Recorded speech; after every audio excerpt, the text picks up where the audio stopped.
Chiuse le indagini della maxi inchiesta sui borseggiatori e ora per 25 dei 35 indagati si profila la richiesta di rinvio a giudizio. In carcere al momento ci sono una donna in Ungheria, un uomo e una donna in Croazia, una 24enne mamma di 3 figli al 6° mese di gravidanza alla Giudecca e per altri 4 è stato notificato il divieto di dimora. Molti degli altri indagati sono invece irreperibili. A innescare la maxi inchiesta era stata un'indagine con intercettazioni del nucleo investigativo dei Carabinieri che ha ricostruito il quadro dei borseggi tentati e non tra il 2023 e il 2024.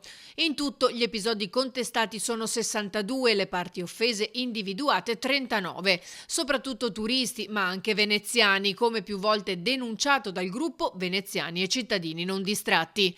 Tra le accuse si scopre che nei confronti dell'ormai nota Shakira ci sono oltre 60 capi di imputazione solo a Venezia. Si parla di Shakira, quindi si parla del clan di Shakira, delle storiche che qui per anni hanno rubato e usato violenza contro turisti e cittadini. Ci auspichiamo che inchieste come queste siano in atto in altre procure, perché questo è un duro colpo verso questo clan che operava non solo a Venezia, ma anche a Milano e in altre città del nord. Nei confronti di una giovane e di una minore di 14 anni, secondo l'accusa, Shakira usava violenza per costringerle a commettere furti. Contestati poi i colpi mancati, come quello nei confronti di un turista indiano sul ponte di Rialto sventato dalla polizia locale, o quello andato a monte a danno di una turista tedesca grazie all'intervento di Monica Poli.